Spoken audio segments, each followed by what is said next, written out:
The reality is most of our kids need to be engaged most of their waking hours. And so respite care is very important to give parents a break, regardless of the length of time they have been on the autism journey. In this blog, I'll be discussing what respite care is, why it's important for caregivers, and how you might begin to find respite providers where you live.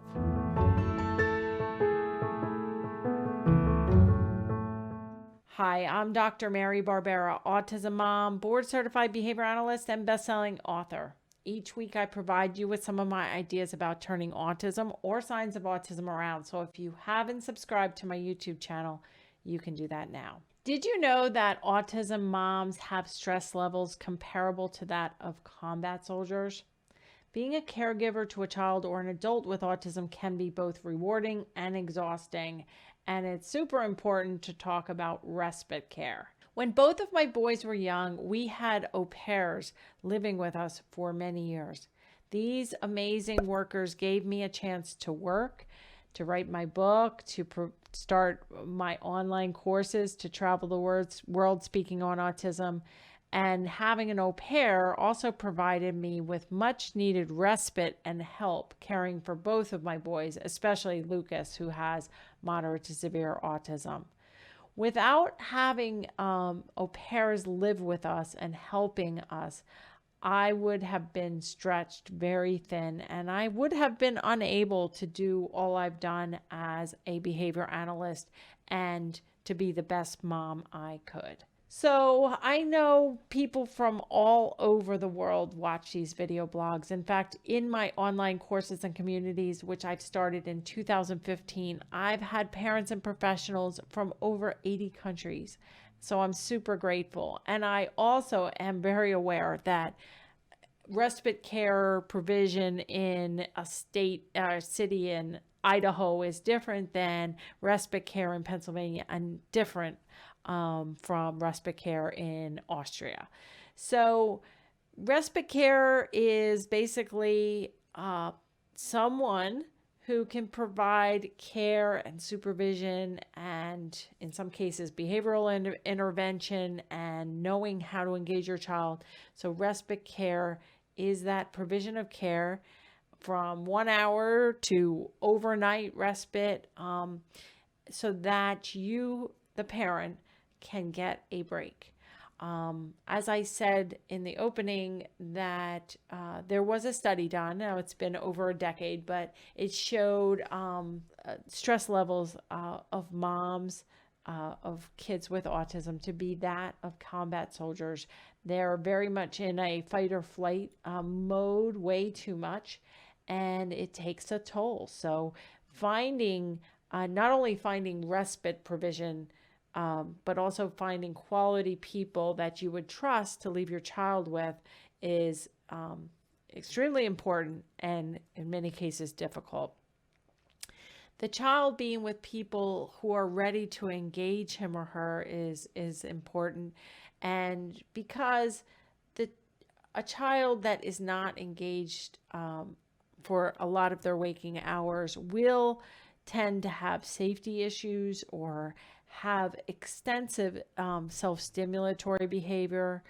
I know I've done a video blog on self-stimming and scripting that you may want to check out, but that basically happens because it's just impossible to keep kids engaged for many hours in a day.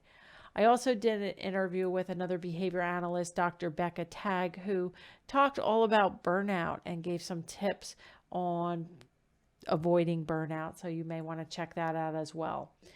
So how do you find a respite worker?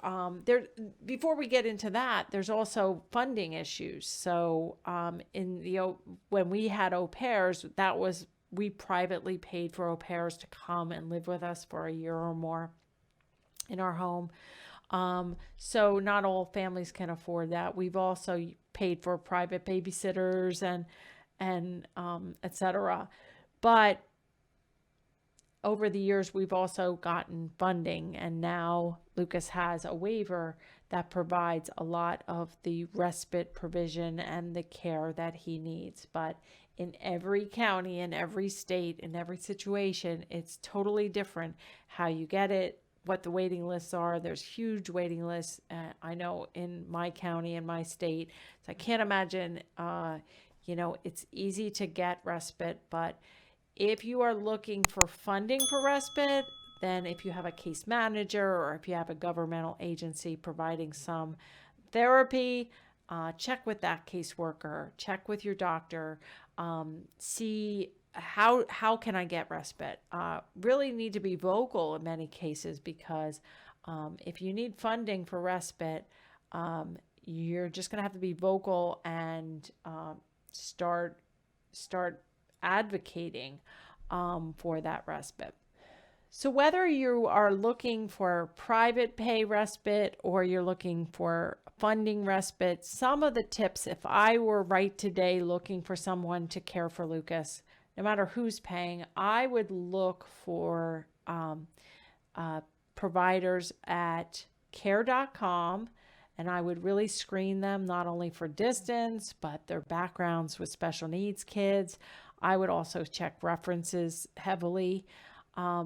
Care.com would have the ability to find full-time, part-time nannies, babysitters. I've even recruited therapists from care.com, even though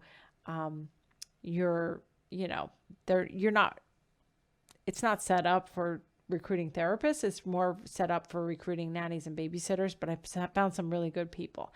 People are like, oh, I don't really trust that. That's online. But like one of the first respite providers I found on care.com was a woman named Amy, and she was in school to become an occupational therapist. She volunteered with special needs basketball. And so I checked her references. She was first aid, CPR trained. I mean, she was a gem, and I found many, many people on care.com with similar backgrounds. So be smart about it. Check references, check profiles, but you can find good people online. If you, in addition to finding people online at care.com, you can also check with your church or high schools or colleges in your area. A lot of times the special ed majors, the occupational therapy majors, elementary ed majors, anybody who is in college or in high school with those kind of aspirations to become a special ed teacher, for instance, would make a very good babysitter that you could train to engage your child, deal with any problem behaviors, and so forth. You could also, like I said, check your church. Maybe they have volunteers or ideas, and also your local community autism organizations or your caseworker. Wherever I've recruited from, I would do a phone interview first after I looked at their information that I could find online. If that was the case, I would do a phone interview first, describe your child, check references, and then arrange for them to come meet your child and you. So I would do that. And if you are recruiting online and you want to be extra careful, it's also a good idea when they show up to check their driver's license and make sure they are who they say they are. It is risky always to have strangers in your home, so be careful, be smart, and use as much safety precautions as possible. Also, autism professionals like registered behavior technicians could become respite providers. I recruited a lot of Lucas's current and past workers from my clients. They were, therapists were working with them during the day, so I would see if they wanted to work with Lucas in the evenings or on the weekends. And these were just all independent contractors, so it didn't take away from my clients' time. And your behavior analyst, if you have one on the team, might be able to recommend some people. You're also going to need to train them. So you can't expect Susie Q, who's an occupational therapy major, to come in and know how to help your child. So in the beginning, it might seem like a lot of work. Like, I just want respite. Why do I have to sit here and be with my child and this new therapist? But the more intervention and training you can give to this new therapist, the more long-term respite you're going to actually have.